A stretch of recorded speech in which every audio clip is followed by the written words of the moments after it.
Welcome. Good morning, good evening, good night, people, everyone. I know you guys are joining from different parts of the world. Thank you so much for making time to join this very informative, very interesting event. Our guest today is Professor Constantinos Dallas, who will talk on the topic of exploring identity and memory work on social network sites, implications for open society. Professor Dallas is Associate Professor in the Faculty of Information at University of Toronto, serving as the faculty's Director of Collaborative Programs since 2015. He has been Research Fellow at the Digital Curation Unit of the Athena Research Center since its foundation and has been affiliated with the Digital Creation Institute at iSchool since 2015. iSchool is Information, Faculty of Information at University of Toronto. So we call it iSchool. Professor Dallas was special advisor to the Greek Foreign Minister on Cultural Diplomacy and Information Issues. He served as Special Secretary for Libraries, Historical Archives, Education, Television, and Instructional Media in Greek Ministry of Education, as well as the first General Director of the Foundation of the Hellenic World.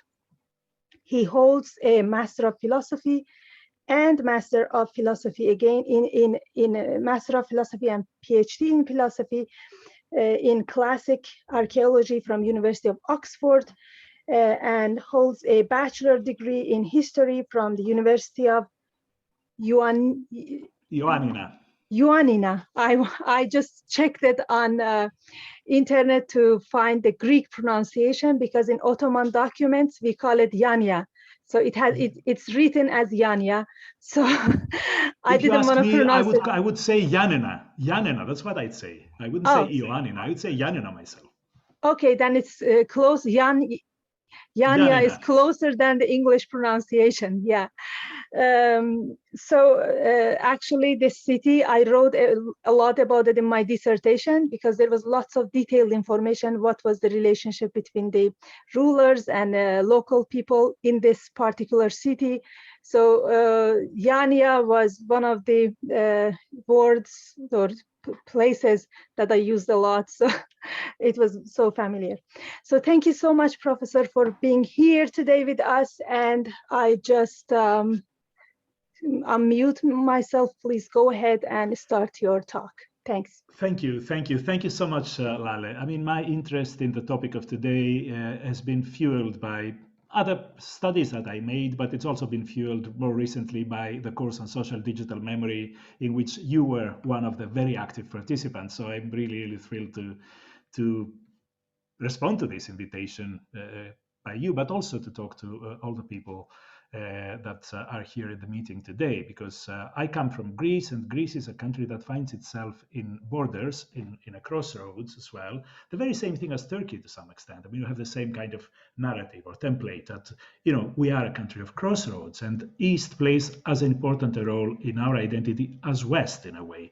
And the challenges and the dilemmas that I see from looking at the Facebook page of the AZ Civic Nation page is really the challenges that myself, many of my friends, many of the people that I talk to are really sort of troubled with as we speak. So it's really a great pleasure to be here with you today. Lale, I was wondering if you could share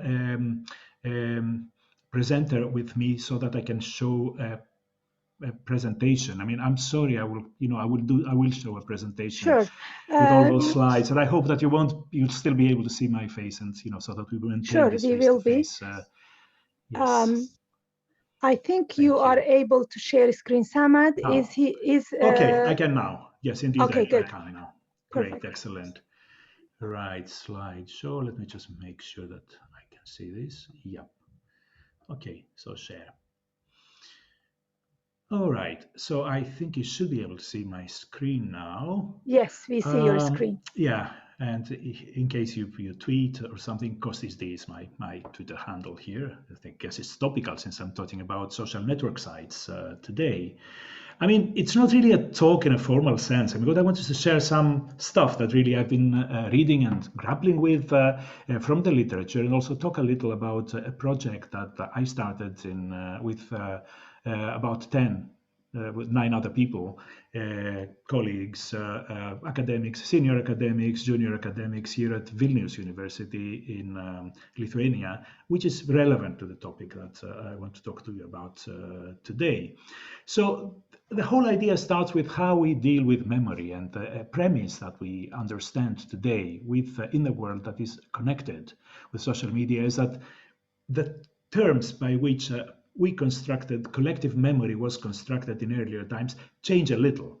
What people talk about the so-called connective turn, and what they mean by that, people, is really that now what is happening is that identity and the way in which we shape ideas about ourselves and we interact is also shaped by the way in which we connect to others. This is the main thing, and we create these affiliative relationships with that. This passage by an article in the literature of social media really indicates that. So individual identity is what distinguishes us from others, but affiliative identity is really the thing that connects us now. And another author, who is pretty central in this connective turn in memory studies, would say that this revolutionary change, the connective turn, is based on the idea that now memory is active and non-active at the same time. I mean, it's. I'm so sorry. Somebody wants to call me. I think this is actually exactly what we call Murphy's Law. When you start a seminar, somebody will call, and it's my family from Athens, want to know if I arrived in one piece in Vilnius.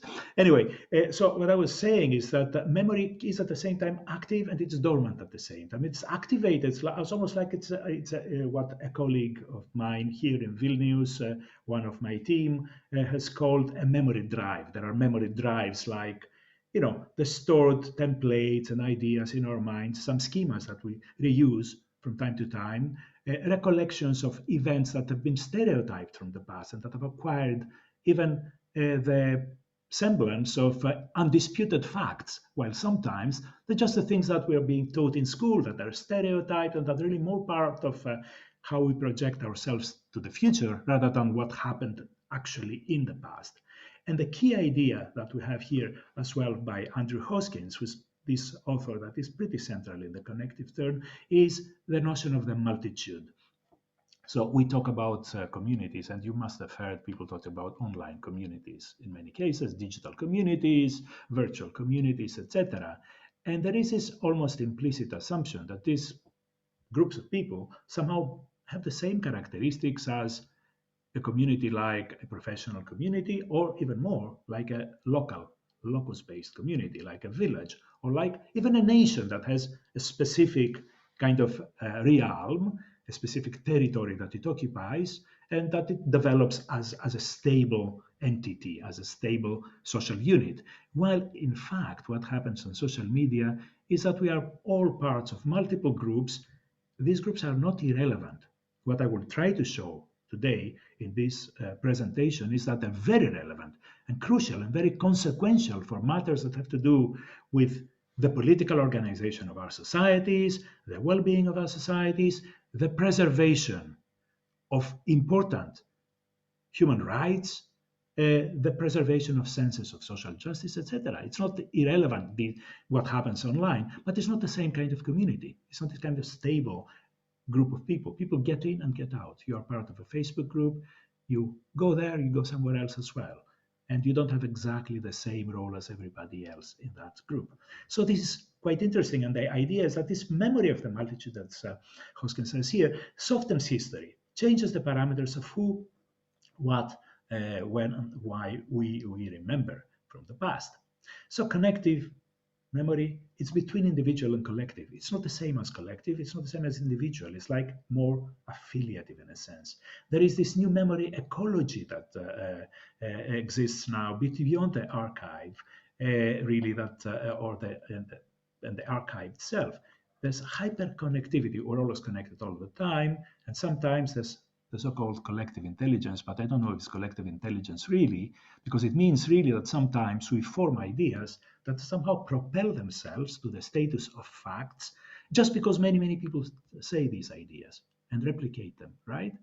And living in the digital present. But these are some of the key ideas in the connective memory field today. And attention and distraction economy, of course, I mean, everyone is trying to get everybody else's eyeballs as they are connected online and somehow sort of communicate messages to them all the time. So there is this kind of difference then between the individual and connective notions of memory and identity, while individual identity is based on a person's accomplishments, skills, states, unique creative efforts. Connective identity is based on situating the self within a social world, communicating identity to some intended audience, a peer group, the government, descendants, what have you, right? So this diagram shows one of the methods that people have been using in order to be able to analyze these relationships by working with communications of people, interactions between users on social network sites such as Facebook or Instagram or Twitter, etc., all these media. And the idea is that what you can do, you can trace through methods such as social methods analysis, what are the relationships between people on the basis of their interactions. This is also important because going back to traditional social theory and not only social political theory, we understand our ability to be able to function in democratic societies just because we belong to what some authors have called a public sphere, the notion of Jürgen Habermas, in which we can all have the possibility of deliberation. We can talk to each other, we can vote, all of us at the same time, we can discuss all together about issues, and we can come to a decision all together. Being members of this open field in which we all communicate on the same terms, in which we all share similar information, we all received similar information. So our view of the world is different. But what we see from the diagram already is that what each of these persons' world will consist of would be consisting of, first of all, followers or people who listen to them that may be few or many, right? And what most important is that are different. So sometimes what you get, and this is interesting in this diagram, we get people who are part of one subgroup on the basis of their interaction, and people who are parts of another subgroup, right? And these people don't listen to each other, right? So the people in one group would read the messages and will listen to the ideas of only people in their group, and vice versa. And this is an interesting phenomenon, really, that is also quite important in how perceptions are shaped and how memory practices take place today and how also identity is constructed through these messages.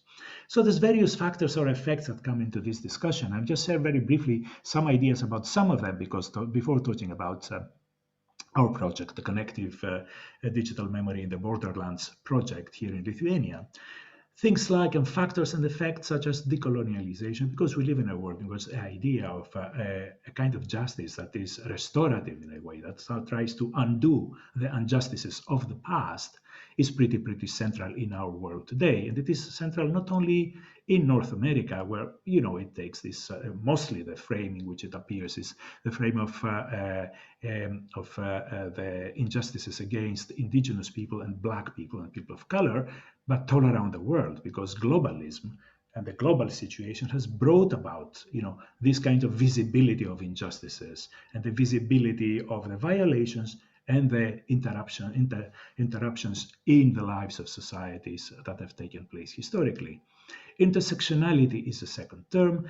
By intersectionality, I take it broadly. I mean, the term has been invented in order to be able to align discourses that seem to be oppositional between, for instance, feminist scholars on the one side and scholars who work in the area of race on the other side. And people said, you know what, injustices, cannot be forgotten. We need to put them on the same frame and to try to understand the relationships with these different injustices. But here I take it even more broadly, because coming from one of the historical continents, as most of you guys are as well, we realize that the injustices are also other injustices that come with the not just colonialism, but the old imperia that have happened in the past, and imperial conquests. They've come between and they become also part and the result of our own internal troubles.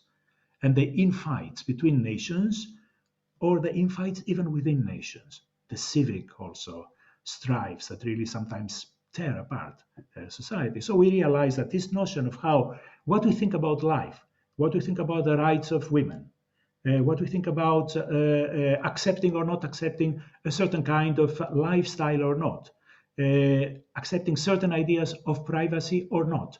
All these things are also related to the broader, big, issues of identity with high capital. Who we think we are in terms of what we call ourselves. If you ask, where are you from? What are you? And these kinds of things. So this is an interesting idea, and we know that sometimes when we talk about identity today, we can't frame even our own identities only on the notion of the nation. Although we see the resurgence of the notion of the nation recently, especially after 1989 in Eastern Europe, but also after the long and prolonged, continuation, and now closure that starts happening at the end of the imperialist projects and the colonial projects of the past, that really are still going on in Africa, are still going on in Asia. So this whole of story now that comes to a conclusion shows also the relevance of the nation. On the other side, we know that there are other kinds of identities that sometimes have to do with the local level, regional level. There are regional identities. There are also identities that cut across frontiers. People travel all around the world today, right? Transnational identities, and these relate to translocal and transnational heritage as well, in how we understand our past, and how we understand our tradition, where we come from, right? Globalization, pretty clear. Transgenerational, pretty clear as well. Different generations find it very difficult sometimes to communicate in a world that is changing so fast, and nationalism I just mentioned a couple of minutes ago. So what I think attracts my attention mostly in this broader sphere of digital, of let's say connective memory, is really the relationships between memory and the past, right? And here the ideas are pretty old. I mean, starting again from the notion of collective memory, we come to Maurice Halbach's, a classic idea, this idea of the difference between history on the one side and memory on the other side. Memory, what we call collective memory, would be something like the memory that remains of interest to present-day society. I abridged and somehow sort of redacted this passage where Halbach actually bemoans the fact that we only remember a few things today, which is terrible because we don't remember other things. Not to say that I don't share this concern, not to say that I don't share the idea that sometimes we are a little narcissistic about what we consider to be the past ourselves, right? And somehow then it becomes like my past, your past, somebody else's idea of the very same past that are very different, just because it corresponds to my own prejudices, right? So this is important. But the thing that I think that is the important idea here is like memory and memory work, and the idea of how we construct the past does not depend necessarily on the veracity of events of the past, or even the way in which we can recollect those events accurately. But it really depends very, very much on what is of interest to us today. It's really history serving contemporary purposes. This is the thing. I'm not saying this to celebrate it. I'm saying this to state what I believe the literature tells us the situation is, because this is really part of our problem in front of us. And the whole sort of phenomenon that we're looking at is like this. So I've been sort of looking at certain things in the last few years, such as, for instance, this particular group. This is based in Greece, the Ottoman era heritage of Greece. I think, Lali, you'd find it particularly interesting. I think I spoke to you at some point about it, this one. It is interesting. Why? Because it does attract a community that spans across different backgrounds. So you'd have many, many people who are Greeks, you'd have many people who are Turkish. That's the two big groups. But then you get others as well. You get other people from the Balkan area as well, because what one needs to understand is that the world that was shaped very much in late antiquity and then was continued in all the years of the Ottoman period for Greece, which lasted until either the beginning or the end of the 19th century, has been a period in which different cultures lived practically side by side with each other. That's not just an issue with the Ottoman Empire. It's also, we have it the very same thing in all empires, really. This idea of the cohabitation and a way in which polity was organized in order to structure these different communities together. But this means that the landscapes themselves and the urban spaces were created very, very much as part of these multiple traditions, right? And what you'd find is anything from madrasas and fountains and bridges and all kinds of Ottoman monuments next, buildings and private houses as well, next to Orthodox churches, next to synagogues. So you get the works, really. And this is what is happening in several cities and towns of Greece. This is the situation. And of course, the issues here are nominally the issues of how to preserve and how to document these monuments. And people would interact in this Facebook group on the issue of, okay, we find a photograph of this particular monument or this building from the 1920s or from the 1890s or something like that. It goes like that. But sometimes you can see the underlying discussion there is a discussion that has to do with mutual understanding, with developing grounds in order to be closer, with developing grounds to live in a society or to live in a world in which by respecting the monuments, by preserving the monuments, what we do is effectively we make a statement of respecting each other. So this is, I think, a crucial thing that I'm learning from this. I don't have time now to go into it. I had somewhere, to scroll and talk about specifics. But if in the discussion you want us to look, I'll be very happy to come back here and just click at this link and go there. So one of the areas that I'm really, really interested into is troubled heritage, difficult heritage, contested heritage, dissonant heritage. Different terms have been used to designate this thing, because I believe that if we look in the way in which we interact around the difficult past, the past where it's not very clear who's on the right and who's on the wrong, the past where it's not very clear what happened, right? And we have different interpretations, or we claim different interpretations. This can tell us a lot about the way in which we construct our identities, because talking about identity means also talking about who the other, alterity, as we call, who is the other, right? And constructing the other. You don't just construct yourself through identity work. You also construct the other. So I think that's an interesting kind of thing. And the key idea really is like Oleg's article that talks about this residue of psychic traumata, right? That creates thorns in the spirit, because trauma, especially in cases of dislocation, in cases of genocide, in cases where there is of war and conflict, etc., is really these thorns of spirit really are central in order to allow us and to develop ideas about memory and identity, really. And passage goes, whether inscribed physically on the brain or cognitively on the mind, such thorns in the spirit, these memories, have profound implications at the personal and aggregate collective levels, right? We worry rightly about the so-called walking dead in our midst, those who have suffered the blunt traumas of dislocation, dictatorship, torture, or war. This is, friends, something that all our societies are facing today.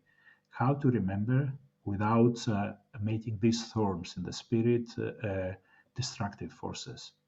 This is really the great dilemma, because we know that we need to remember that the troubles of the past need to be remembered.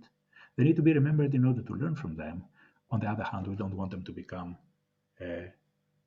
just the triggers for violence, the triggers for enmity, and the triggers for destruction in our societies.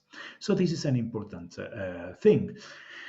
So others have taken up this idea. Of course, David Lowenthal is an important voice as well. He died recently, a couple of years ago, an important historian who also talks about another phenomenon, the phenomenon of amnesia. He talks about selective amnesia, how sometimes, what we do is sometimes we prefer to forget. This is the key thing here, because forgetting sometimes is the thing that is easier for societies to be able to live together. So this combination of forgiving and forgetting, right, and selective amnesia is a way to come to terms with the past, he says. for this, the film Heimat, which is a German film that goes back to the past, to the difficult past of the 20th century, was harshly rebuked, he says. Some things they remember in full color, some in sepia, others they prefer to forget. Not for rights, the effort to come to terms or master the past. I mean, that's the critique to the film. It somehow tries to somehow color the past in ways in which it's almost like romanticize it instead of seeing it in its bluntness and its terrible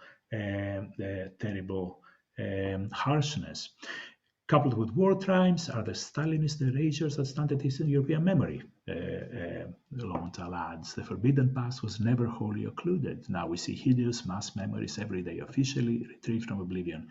For the Eastern Europe, which is the site of the Connective Project, this has been really the story in the post-1989 era, a time in which all the troubled memories and the difficult memories that were completely oppressed during the period in which Lithuania was part of the Soviet Union, from the Stalinist period further down until 1989, suddenly came back to the fore.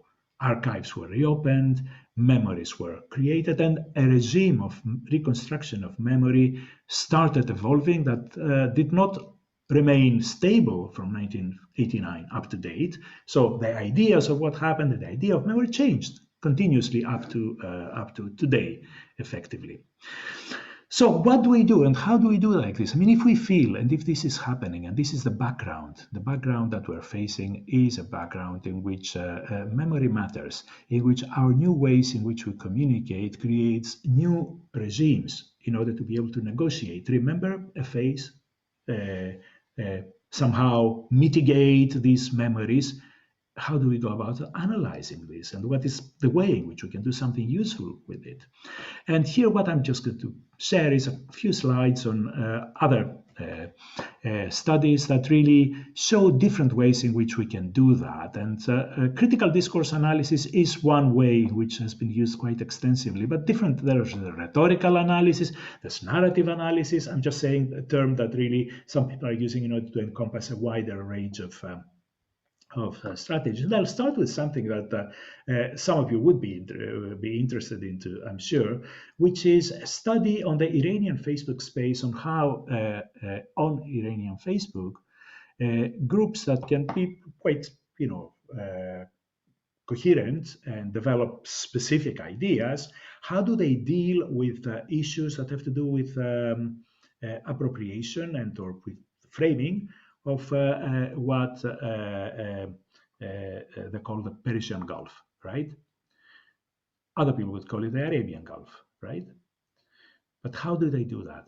So this study, what it does, it goes in two directions. It goes in an analysis of predicational and other discursive strategies of how in the texts of all these Facebook interactions, when people name things, how do they name the Gulf, first of all, and then what other things they connect with the Gulf when they talk about it. This is the idea.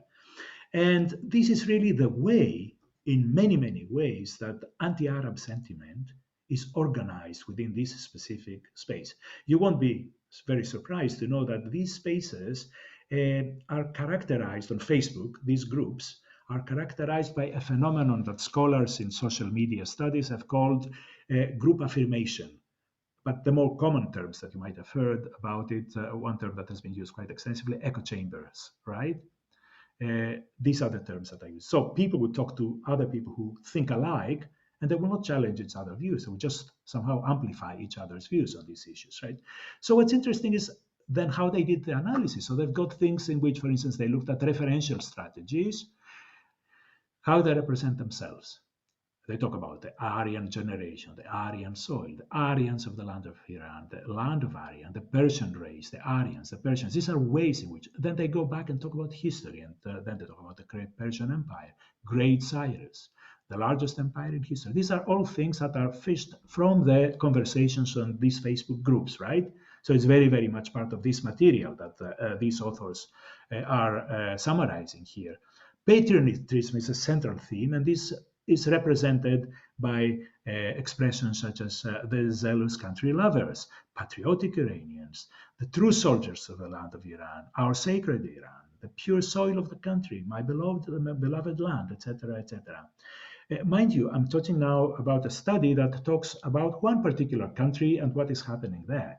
I can tell you a similar study in Greece would yield similar results. Still, we would find the same kinds of tropes of glorification of the country and of separating it from others, and the same kinds of phenomena that really then frame others as bad, as lesser, as evil, as to be rejected, etc., etc. Then predicational strategy is like things that we say about then us, right? And they say that we will live forever, will last, and we need long lives. The long life is one thing, but features is we accommodate all ethnic groups. It is sacred. Our country and nation is sacred. It has a wealth of culture. So it is really given attributes, right? And these are the predicational strategies, right? So we add predicates to say that this country is this, is that, like adjectives in a way. Adjectives is the most common way of doing predication. And then other things as well. So I'm not going to a lot of detail here. I'm just giving an example in order to, because these are the kinds of studies that really inspire us to say, okay, how are we going to do the analysis in our own project, right? In the Lithuanian project, and we say, okay, this is interesting. So we have meetings this week actually in order to decide of how to go forward with the analysis. But we're thinking very, very much of employing these kinds of rhetorical analysis that really looks at predications, looks also at referential strategies, etc., as this study does. The same thing we can find in other studies. First of all, we can see, how narrative is used, and it is used sometimes by users, by grassroots communities, in order to be able to highlight specific things like this event. This is very, very much part of the way in which Black Lives Matter became an important phenomenon. It's not just that we use social media in this case in order to see how it is represented on social media. Without social media, what we see in the Black Lives Matter movement would not have existed. And this is also a very important point to keep in mind, that what is happening on social media doesn't just stay on social media, but it becomes very, very much part of social, political, ethical considerations and lives in our societies. So this is another case in which we see, and this is through narrative really. We have a narrative in which the policeman is characterized in a certain ways. Clearly the story that is portrayed is white. Policeman, a white man's abuse of a black girl woman, the way in which the passage ends in this case.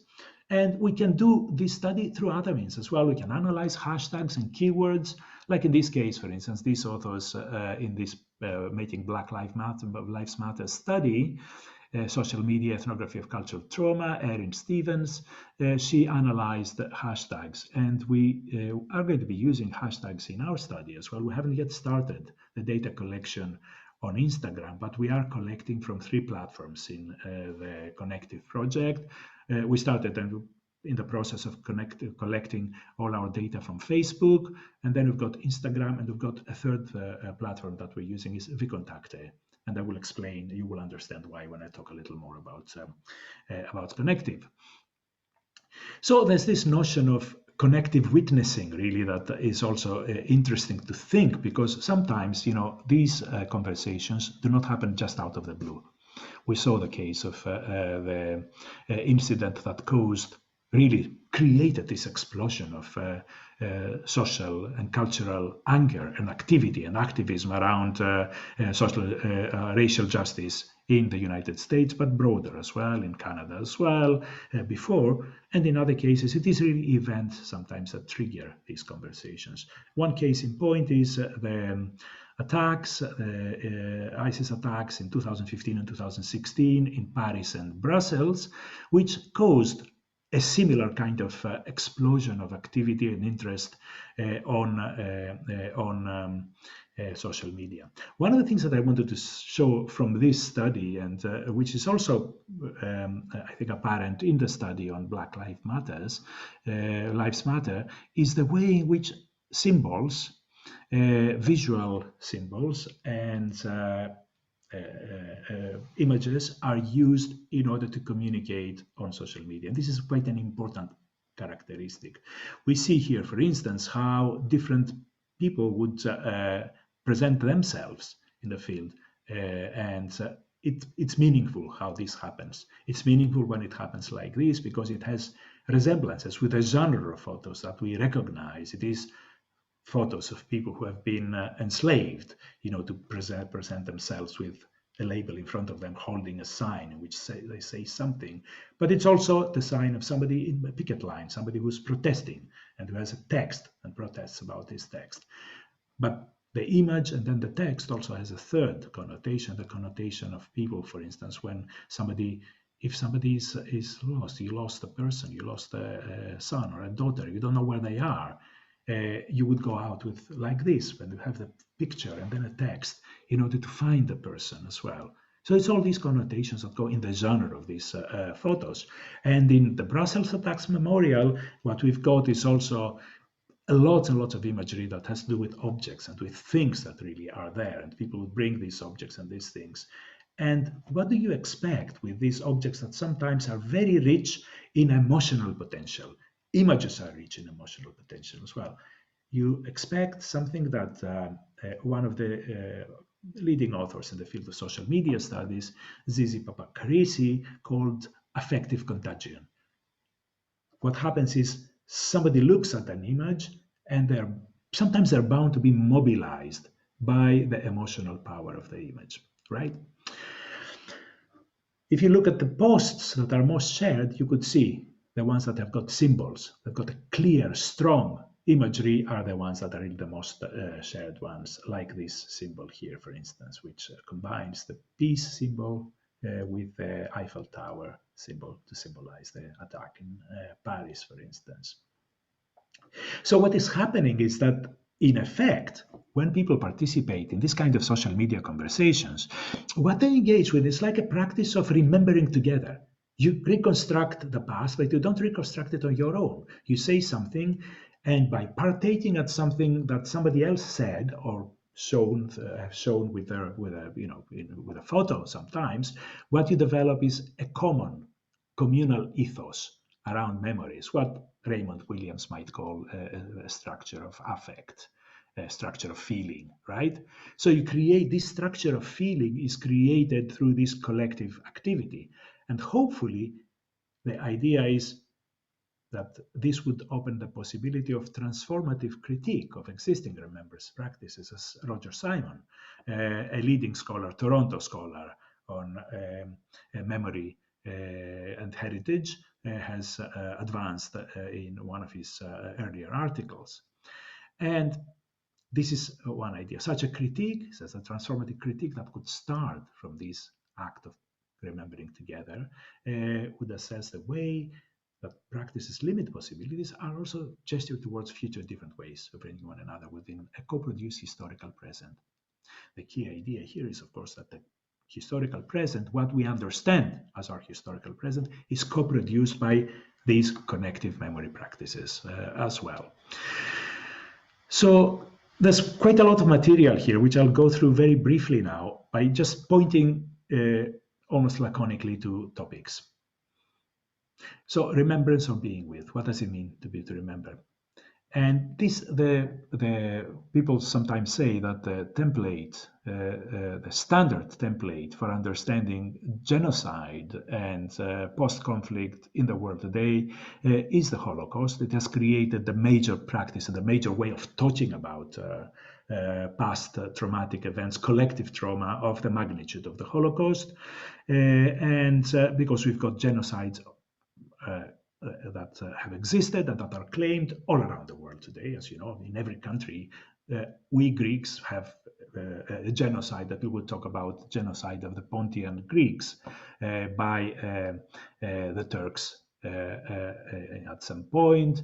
The Northern Cypriots would talk about the genocide in which they were subjected by the Greek Cypriots before in the 60s.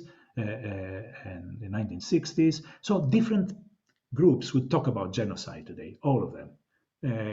Would sort of, and you talk genocide, you go to different countries, everyone has a genocide. The Lithuanians also talk about the genocide to which they were subjected by the Soviet regime that means the Russians, but also the Lithuanian collaborators in the early 1940s, and then in the late 1940s up to 1956. And all these ideas, when we talk about genocide, the whole template of how we talk about it really shaped by this idea, the idea of witnessing, right? The idea of going to places, memory sites, in which in these memory sites we experience somehow the genocide that has occurred. Like Auschwitz, you find now for different genocides museums, heritage places, memorials all around the world that really commemorate these multiple genocides.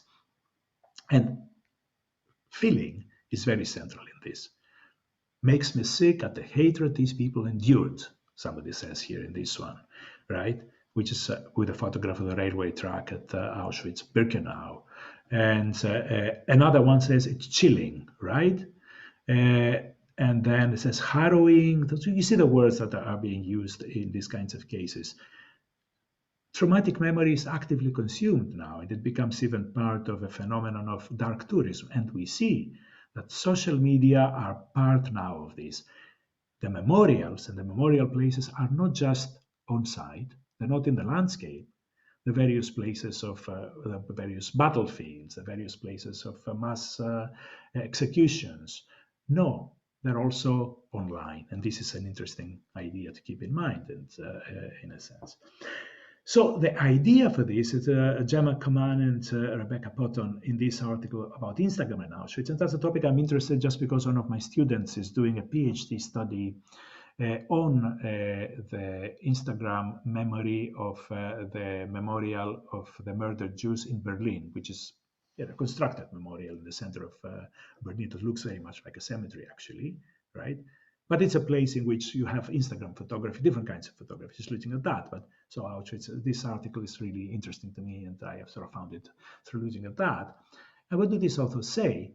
That exactly this, that Auschwitz is not just a physical location, right? But it's now moved on Instagram. And Instagram does enable testimonies and the reality of Auschwitz to extend into the digital age, with users, predominantly tourists to the camp, providing routes for these narratives into social media via visual means. And the hashtag allows users to interact with history, just making this history as important as it was when camps were liberated. So in all these phenomena, one dimension that we shouldn't ignore is the dimension of disinformation, right? And this is also important in the case of Lithuania. That's why it attracted also my interest, and I sort of look at it somewhat. So what is the idea then with disinformation? The key thing here, and I've got this a second time somewhere, I think, because I'm sorry if I do, is really with disinformation, is not really to convince someone of something.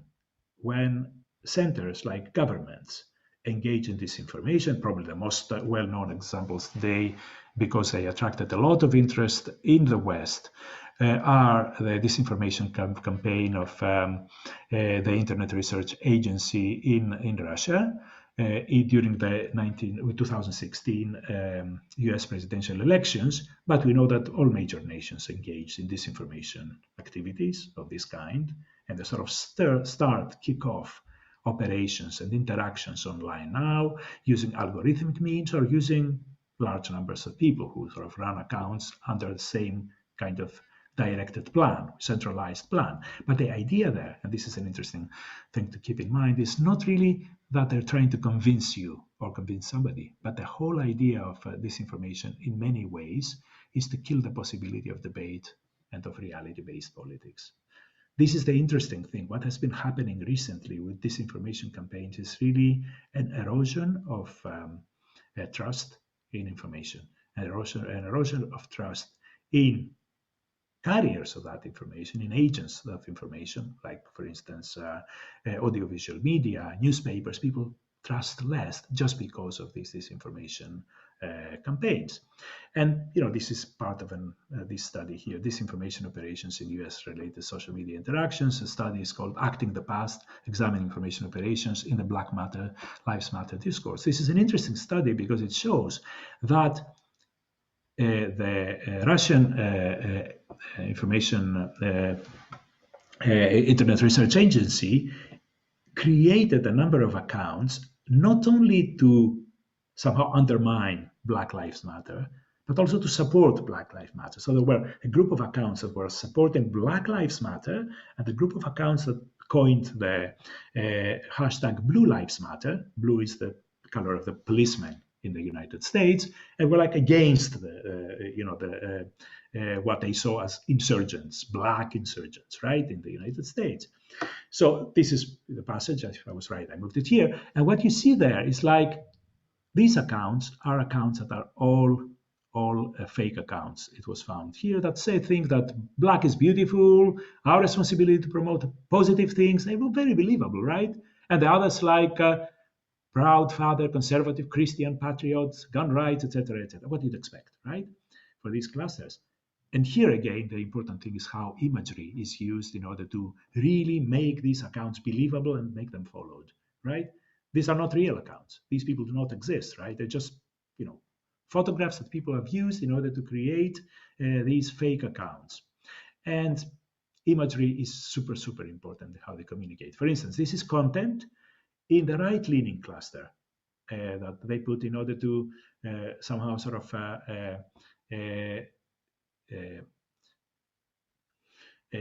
support one side of the argument, while this one is the right-wing crowd, right, criticizing traditional media, right. Traditional media are criticized by both clusters of fake accounts, and what you see, and this is what I wanted to show very briefly, is like here what we see is a visual representation of, it's like a network diagram. It shows all these little dots there are like messages that have been posted on Twitter by different accounts. What you see is also how in the center, what you get is those, because it's directed, right? The information starts on the center, this message, and they're retweeted and replicated outwards. So what we see in the very center is in the red are those accounts that are fake accounts created by RUIRA, the Internet Research Agency in Russia. And the blue ones are accounts of normal people that replicate them. Those are messages that are being replicated by normal people. So we see very, very much that in the case of disinformation, what happens is in the center, both Black Lives Matter discourses and white supremacist discourses, in the very center, what you get is a core of messages that are really created and replicated initially by those fake accounts.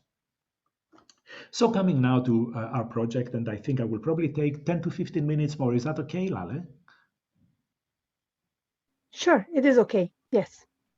Okay, great. So in our project then, what do we want to do? What we want to go to is to look at how memory practices on social network sites in Lithuania, inside and outside Lithuania, but related to Lithuania, including the Lithuanian diaspora, when they're mediated by contested heritage, when people talk on social media about some difficult aspects of their heritage. It could be the Second World War, it could be the Soviet occupation period, it could be all these phenomena, the difficult phenomena, how they construct multiple identities, how people situate themselves, even on other issues today, in terms of their identity, while at the same time, we'll do some other things as well. We want to create a digital archive, but that's important for us is this. So the team, we've got a team that's about 10 people together. They come from different fields. I mean, I just show you here. They come from communication, information, history, philology, philosophy, education, information technologies, cultural heritage. So they come from really from different fields. And the problems that we get to face are multiple. So one thing is that in Lithuania, what you get is, apart from ethno-linguistic Lithuanians, people who consider themselves Lithuanians just because either believe that racially they are Lithuanian, or most commonly they would just know that they speak Lithuanian, and in terms of culture they are Lithuanian because they have Lithuanian roots. This is what they believe. But then what you get is something like 8-9% of the population who are Russian speaking, right? And the Russian Lithuanians. And then you've got also something like 6 or 7% that are Polish Lithuanians, that are Polish. In a country which we should remember, I mean, Vilnius, the capital of Lithuania, was claimed up to the Second World War and up to recently, actually it was only after the 1989 that Poland officially abandoned claims to Vilnius, but it was claimed as a Polish city. And if you looked in Vilnius in the 1930s, it would be composed in terms of population mostly by Polish and Jewish people, not Lithuanian people. Lithuanians would be in the countryside, right? And Belarusians and others, right?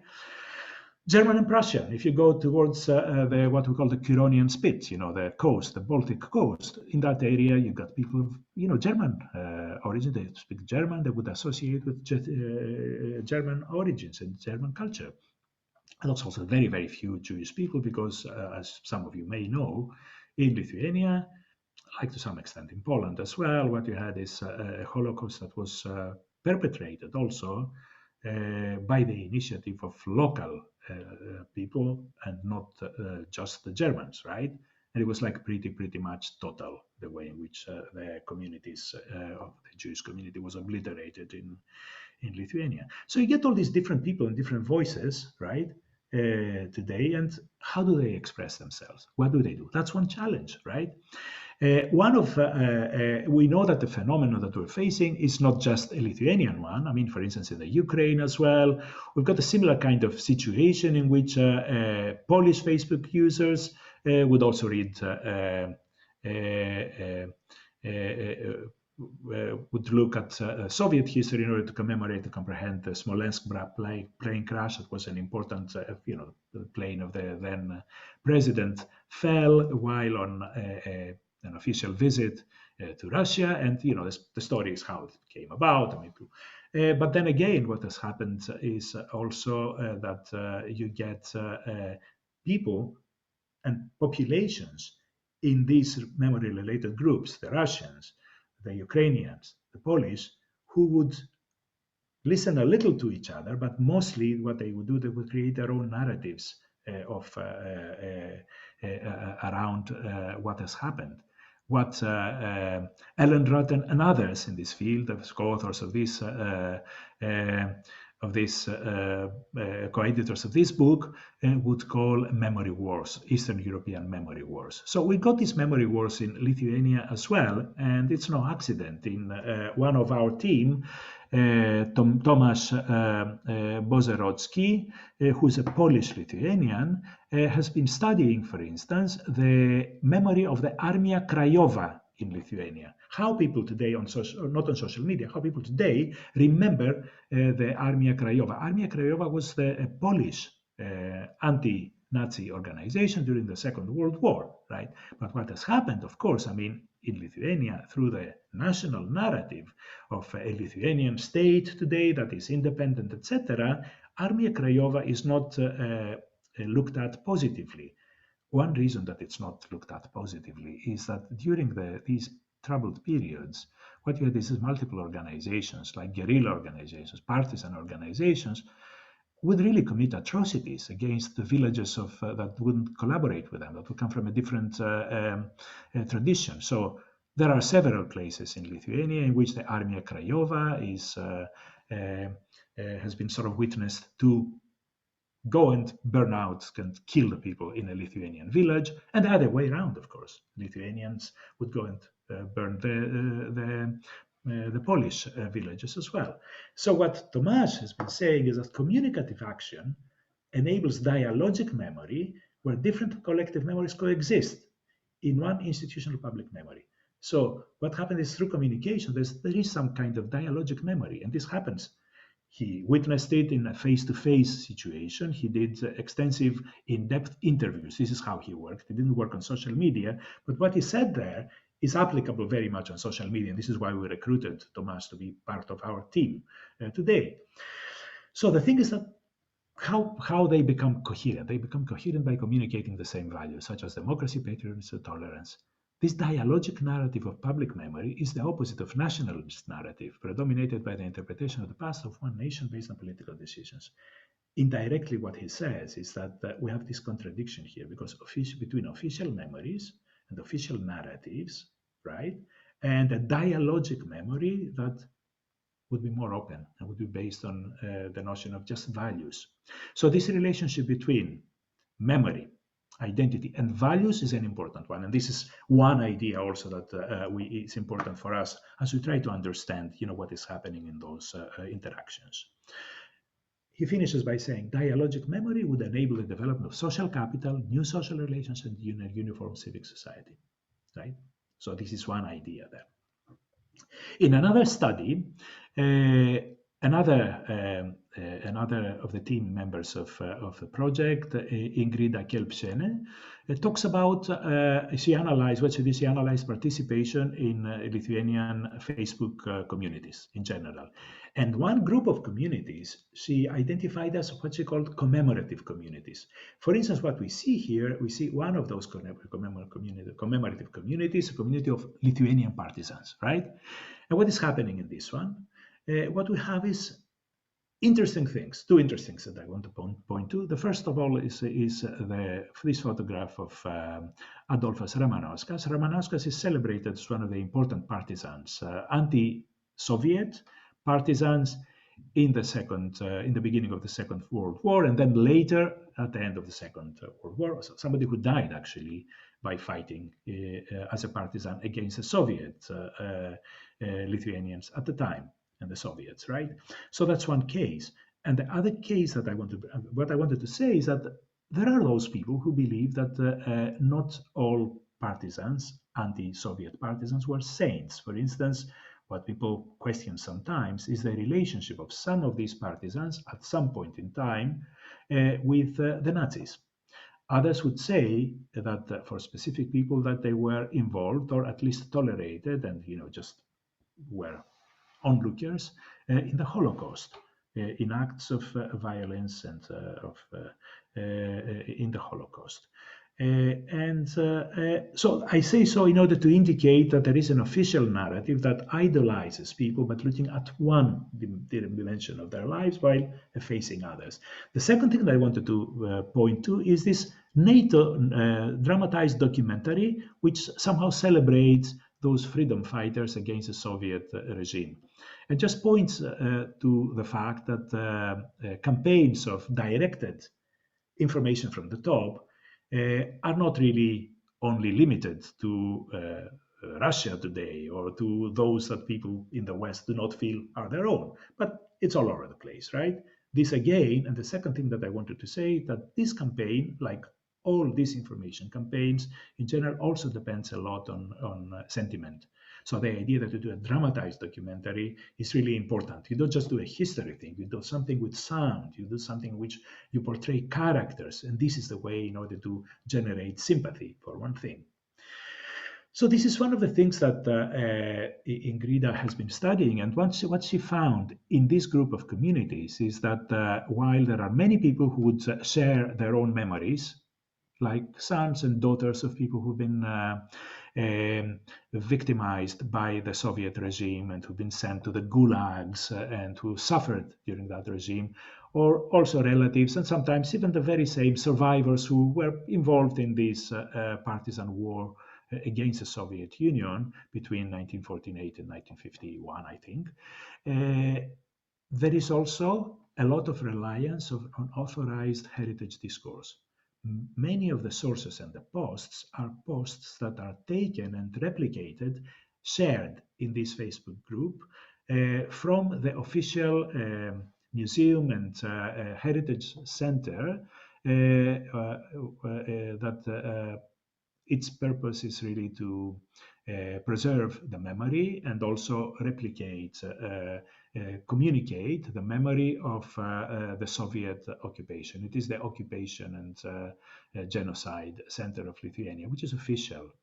And one interesting thing to understand is when I was talking about the relationship between grassroots communication and the Black Lives Matter and other centers that replicate information, we need to understand that what happens on social media is not always just the spontaneous output of the activity of grassroots communities, but you've got sometimes official centers that replicate an authorized heritage discourse. And in this case, what we see that in these communities, as Laura Jane Smith has pointed to, the one who authored, who coined the term authorized heritage discourse back in 2006, the same things really can be found in these groups of these commemorative communities that Ingrida Kelpsene studied.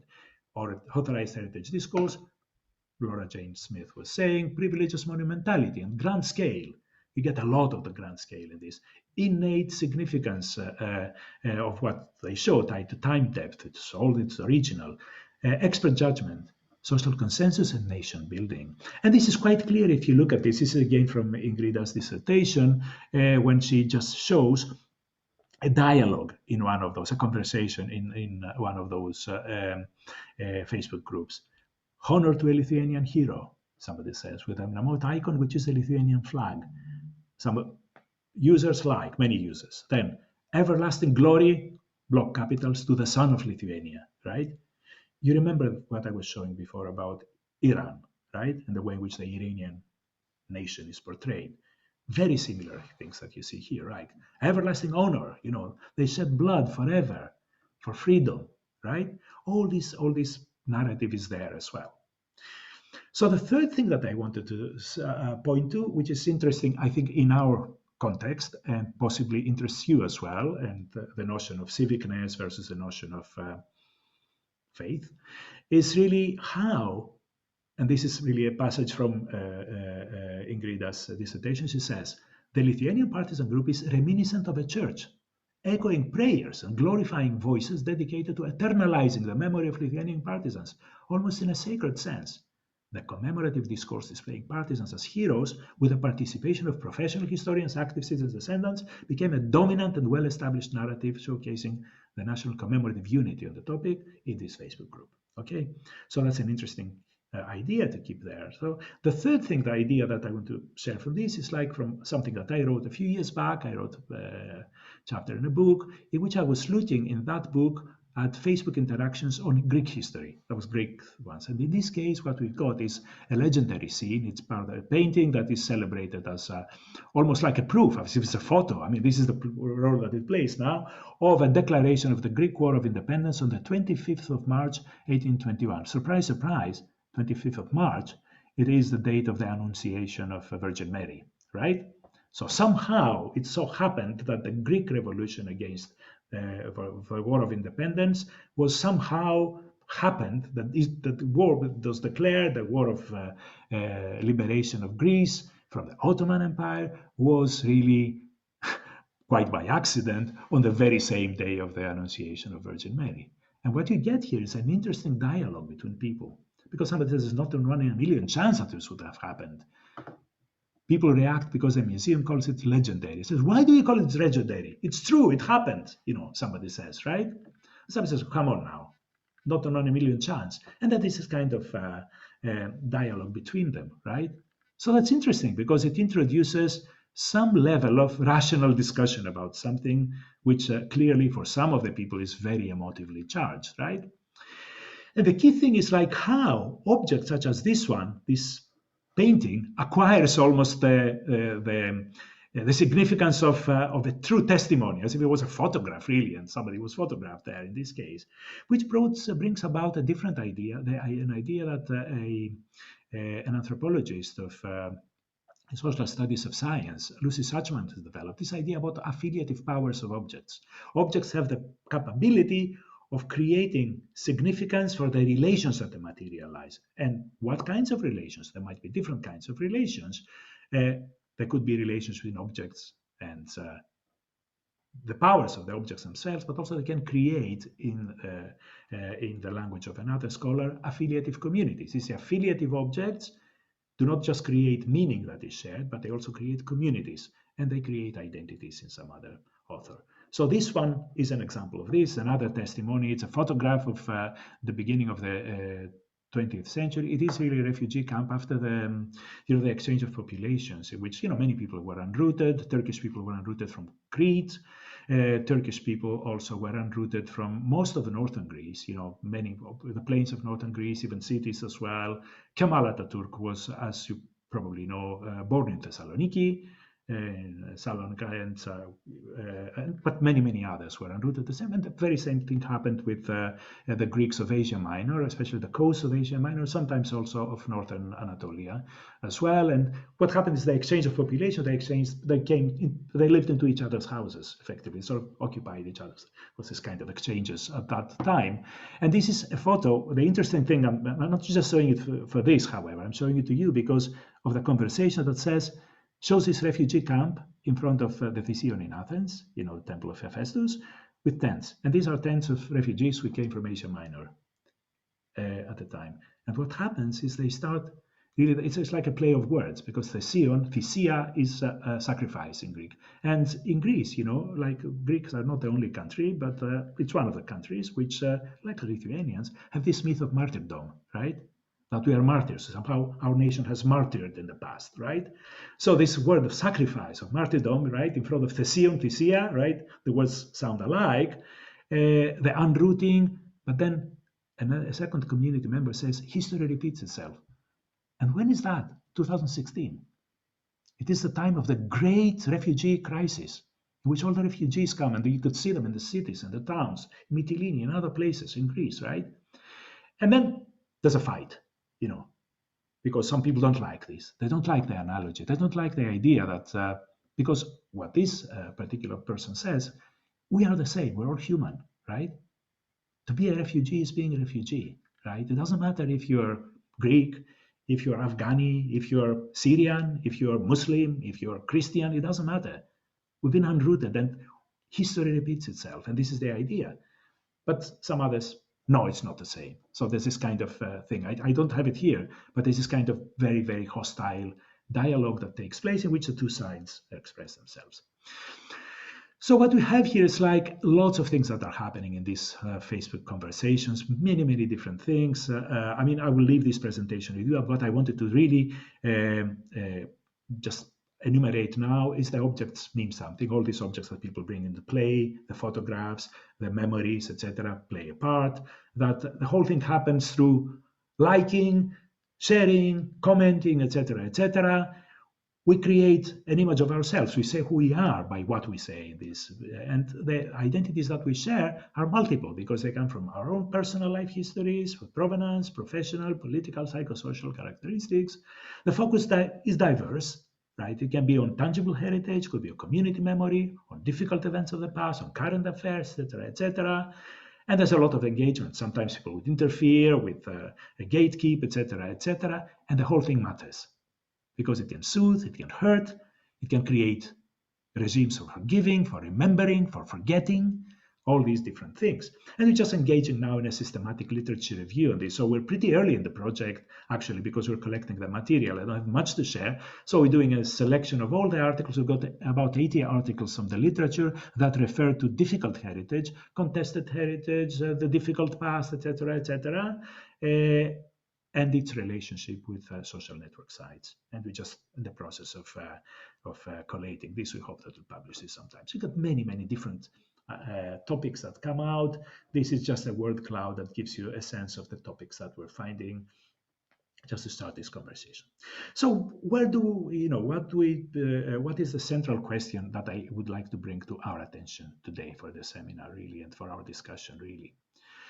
I will start with just this passage, which is a Diogenes Laertius passage that is attributed to Diogenes, the ancient philosopher. Says the question was put to him what country he was from. He replied, "I'm a citizen of the world," right? And I'm a bit provocative here because I study identity. I'm interested in identity. I'm interested in the notion of the nation. I appreciate the importance of the nation state, etc. But this one is really critical to me because it links to an idea by Anthony Appiah Quam, the philosopher, who talks about cosmopolitanism. The key idea, I'm not going to play it, but I'm going to say the key idea. The key idea here is that we live in a world today in which we live in different continents. We have connections that are with different people in different parts of the world. I live in Toronto normally, and yet I have friends in Toronto. I have also a house in Toronto, my job is there, etc. So I participate and I care very, very much what happens in the politics and the society in Canada today. However, at the very same time, I've got family in Greece, right? So I also care very, very much about those. This argument that we can't anymore be citizens of just one country, but we need to embrace a broader notion of citizenship is the idea of Appiah. And I think it's an interesting idea for us. Why? Because the challenges that we're facing now with the echo chambers and the filter bubbles on social media create fragmented identities. We see very, very much all these dialogues that are not just about trivial things, they're about very important things, about our identities, about others, about the world that we live in, right? are somehow infested by hate speech, by trolling, etc. Disinformation plays into this. And the notion of neutrality, that you can sort of be neutral, is really contested in a very, very big way. So the idea here is really, is this possible really to create a situation in which something good happens? There are those, like people who studied, for instance, the idle no more conversation on Instagram, that say that yes, it is possible. So this Candice Callison and Alfred Hermida in 2015 studied the idle no more hashtag. The idle no more, for those who don't know, is really a hashtag that was brought into play by people who wanted really to protest very, very much against the violence against indigenous women in Canada. This was the story for this, right? And what these researchers studied is all these tweets, right? And they say, in our analysis, we have observed processes of multivocal articulation. They use a word that one communication theorist, Stuart Hall, has brought into play. An articulation where a crowd-sourced elite composed by a greater proportion of indigenous and alternative voices rose to prominence. So what they say is that this dialogue isn't dominated by the dominant official voices. Grassroots people became known through that. And their analysis is who are the people who were interacting, really. Their status as a crowdsourced elite stems from the influence they amassed through the network established via a hashtag, as the most retweeted during a time of intense media, political, and public attentions. We're terming this resonance. They say that media themselves, through their affordances, these media like Instagram, like Twitter, create the possibility of this kind of emancipatory change in the way you communicate, because they allow voices, subaltern voices, to be heard. Articulations by this crowdsourced elite, being both fluid and dynamic, act collaboratively via retweeting to define the movement's concerns and the meaning and symbolic nature of events. This is a statement. So the question that I'd like to really ask at the end of this seminar, because this is really the question that motivates very much our research also on Lithuanian interactions on identity, heritage, memory on social network sites, is if and how could social network sites act as a contact zone or a middle ground, a term that these last authors have been using, drawing also for the contact zone from an anthropologist, from Jim Clifford, talks about this possibility of the contact zone. So could social network sites act as a contact zone or a middle ground, nurturing meaningful discourse, equitable dialogue, mutual recognition, and real participation? And this is a question that I'd like really to pose to you guys and see if we can have a meaningful discussion around this in what remains of our time now. So thank you.